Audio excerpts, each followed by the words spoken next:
Game six, what an epic ending for the Celtics and Heat game. And ultimately now game seven around the corner. And we touched upon it a little bit today already that a whole sequence of events had to occur to set it up. And I don't know, it's almost like boring now if you think about some real clutch performances and game winners ultimately, like say Kobe used to make in the day, MJ used to make in the day. Literally give them the ball, get out of the way. You knew they're going to sort of put on a move somewhere and sort of step up and launch a jump shot and make the shot, and that's it, yeah. But ultimately here, game six, we had literally the flat foul before, where obviously Jimmy Butler then drilled all the three free throws, but that foul was obviously challenged, and therefore when the refs reviewed it, put point 0.9 seconds back on the clock. That's a key telling point there. All right, with obviously a basket that obviously went in with about 0.1 of a second left. Then if you've sort of watched the replay, you've got Max Strus guarding the inbound. He's obviously trying to cut off some of the options here for Tatum, and Jaylen Brown has done so fairly successfully, but ultimately left his man open. And Derrick White has floated into the corner, come into the pain, obviously, of this miss three from Marcus Smart, and got this tip in because it's got a fortuitous bounce and it's come his way and tipped it in, and bang. Now you're at game seven and you're in the history books as a legend, folklore and Celtics history, no doubt here.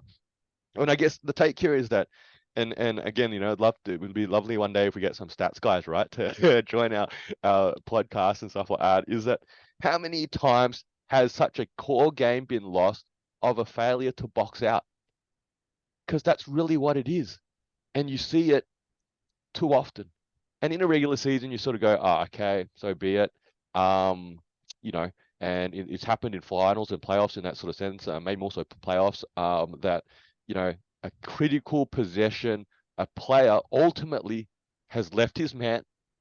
Okay. And I get it. Max Strauss is thinking, I'm going to try and, take it away from these other players, but he's left his man to such an extent that was not now in a position to box him out on a second chance opportunity, which has then cost them the game. I don't know. Like, what do you reckon? I think I think irrelevant of professionalism or not, there had to be some sense of relief for Max Strus when he watched that three go up by Marcus Smart and it misses.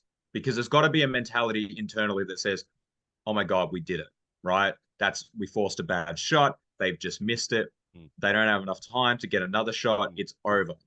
And it is a freakish tip in, right? Where we didn't get down to the wire where we have to do the slow mo half frame to figure out does it still touch the fingers. But it really is at the death of the buzzer that it goes in, and it is an inability to get positioning. So when you watch the play, it feels like we're going to do one of our play breakdowns. But Derrick White is the inbounder that kind of like flows on, right? So he's done the right thing. He's crashed the boards, but he's crashing the boards as if his season is on the line because it is.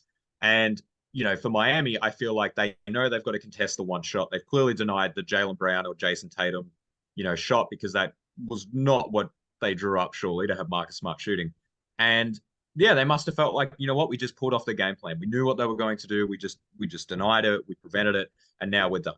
And it's great. And then, oh crap, I didn't box out. And you forget it. And you're not wrong. There's probably lots of moments of those. I think one of the things that I talk about here when I've done coaching before or even playing, there's such a fixation on the last play.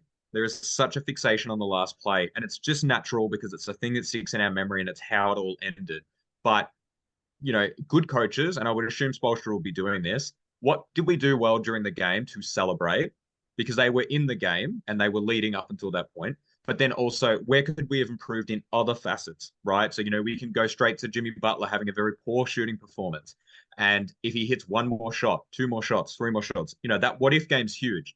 So, as much as I want to preach, like, hey, you're supposed to box out, I can really understand why he didn't think that he lost his positioning before the box out could even occur. Really, that was the issue. He lost Correct, his correct, man. correct. He had already left his man because he was trying to deny the passes to Tatum and obviously Jaylen Brown, which he sort of successfully did, which is why the ball went to Marcus Smart. I think you're right with your observation there that as soon as that shot sort of rimmed out, everyone's collective thought was the Celtics have lost. Okay, the Heat have won. That's it. Game over.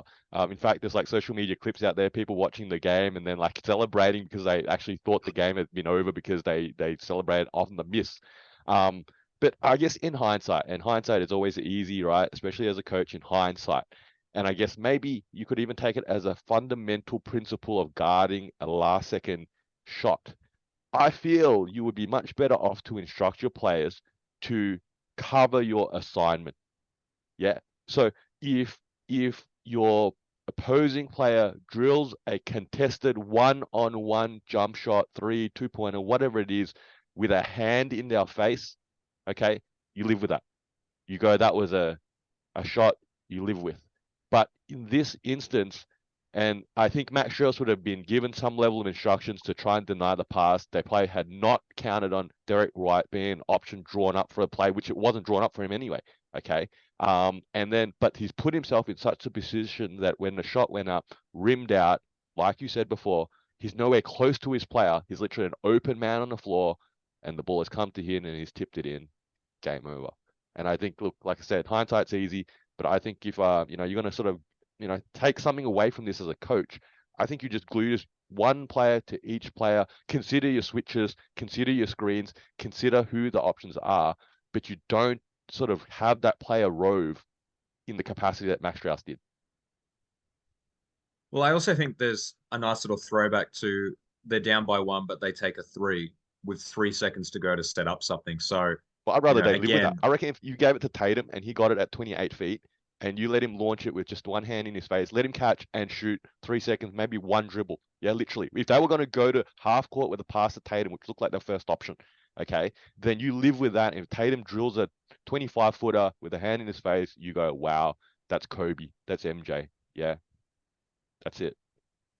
well, it's actually probably a better question now. What you're saying is that do you want to lose on a clutch isolation play or a hustle play? Which, you know, considering that there are tools to prevent an isolation play, if Jason Tatum hits that on an ISO, then naturally the conversation steers to why don't they deny it, why don't they double, etc. So I think it's just again, it's probably just a results based thing. It's a damned if you do, damned if you don't. I think Miami should be very happy with that possession, right? They really should be. And you're talking about point one of a second, and we're not having this conversation, and everything's completely different. So This is Two Guys with Spare Time. I'm Faz, this is Nick. You're probably a basketball fan like us, so hopefully you can throw us an assist and giving our video a like and subscribing to our channel. And if you got thoughts, feelings, or even some suggestions, please put them down in the comment section below. And thank you for using your spare time to watch us in our spare time.